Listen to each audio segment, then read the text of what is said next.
साठी आणि त्यांना शुभेच्छा देण्यासाठी आज बरेचसे त्यांचे कार्यकर्ते पदाधिकारी हे लांब लांबहून इथे आलेले आहेत. आपण पाहतोय त्या सगळ्यांच्या शुभेच्छांचा स्वीकार करतात. ताई, बराच कालावधी गेलाय विधान भवनामध्ये तुम्ही जाऊन, परंतु आणि दरम्यानच्या काळात बरेच पराभव सुद्धा तुम्ही बघितले. कालचा विजय, काय भावना आहेत?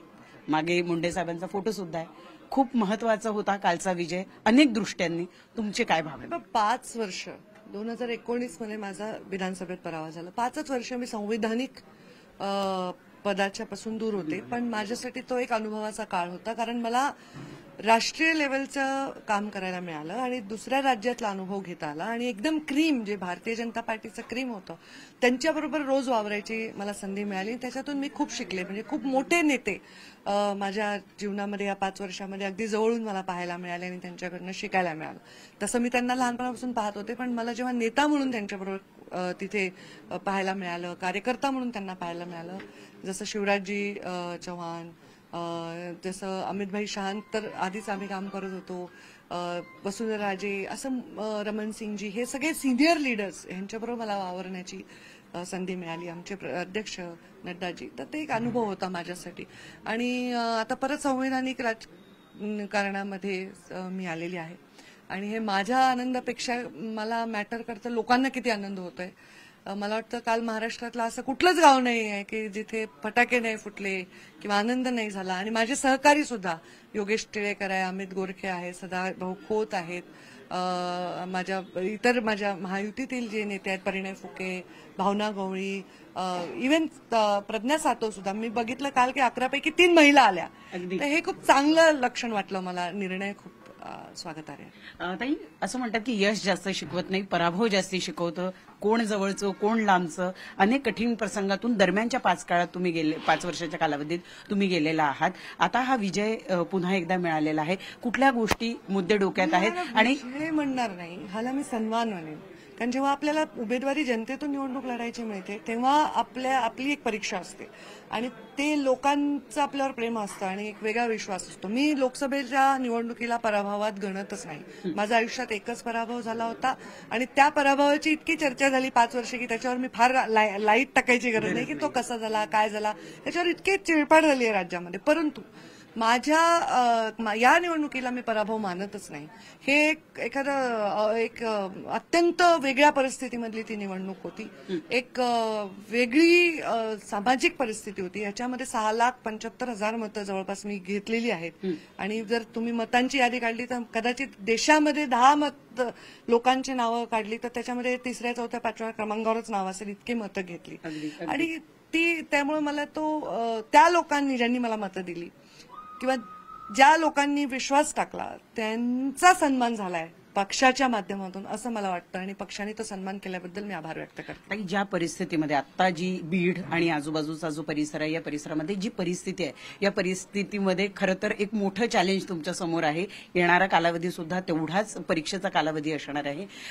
कसं बघताय तुम्ही या सगळ्या परिस्थितीकडे? विशेषतः आरक्षणाचा मुद्दा, मराठा विरुद्ध ओबीसी, जेवढं बीड आणि आजूबाजूच्या परिसरात सुरू आहे तेवढं कुठेच नाही. मी माझ्या राजकीय जीवनात कधीच अशी परिस्थिती पाहिली नाही जी शांत, स्थिर आणि अत्यंत सहज आहे. मी राजकारणात, माझा जन्मच त्या वादळांमध्ये झाला की मी राजकारणात आले आणि तेव्हा मुंडे साहेबांची अशी एक राजकीय परिस्थिती होती की तेव्हा ते खूप असे म्हणजे थोडे एकाकी होते त्या क्षणात काही. तर मी तेव्हा राजकारणात आले. त्याच्यानंतर मी सगळं पाहिलेलं आहे, त्यांच्याबरोबर संघर्ष, ते जीवित असतानाही मी संघर्ष त्यांच्यासोबत पाहिलेला आहे आणि नंतरही पाहिले. त्यामुळे राजकारणाची सहज आणि सरळ परिस्थिती पाहिलीच नाहीये. संघर्ष, चॅलेंज हेच पाहिलंय. आणि त्या चॅलेंज मला असं वाटतं की एक असा डोस असतो ज्याला पराक्रम करायचा आहे, ज्याला कष्ट करायचे, ज्याला काहीतरी करून दाखवायचं, त्याच्यासाठी तर तो विटामिन आहे की चॅलेंज असेल तर मस्त काम करता येतं. आणि मला असं वाटतं की ही चॅलेंजिंग परिस्थिती ही उलट मला वाटतं की खूप चांगलं एक काय म्हणतात जमीन आहे चांगल्या विचारांचं बीजारोपण करण्यासाठी. की राजकारण हे समाजाच्या सेवेसाठी आहे आणि समाजाचा रंग वेगवेगळा बदलण्याचा अधिकार या समाजामध्ये कोणालाही नाही. तर ही चर्चा आहे की येत्या 2 दिवसामध्ये किंवा 4 दिवसामध्ये मंत्रिमंडळ विस्तार होतोय आणि त्यात सुद्धा पंकजा मुंडे यांना संधी मिळते. चर्चा तर असतातच. मी गेल्या 5 वर्ष अनेक चर्चा ऐकल्या.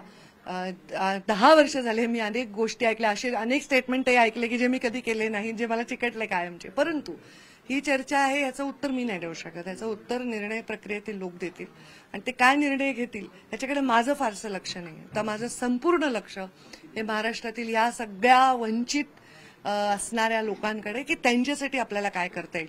विधान परिषदेच्या एका आमदारकीने मी काही राज्यातलं चित्र बदलणार आहे असं नाही, पण त्यांच्यामध्ये आलेला उत्साहाने मात्र नक्कीच राज्याचं चित्र बदलू शकते. आणि माझ्याबरोबर जे सहकारी आहेत ते सहकारी सुद्धा ते एकदम कंबर कसून कामाला लागणार आहेत.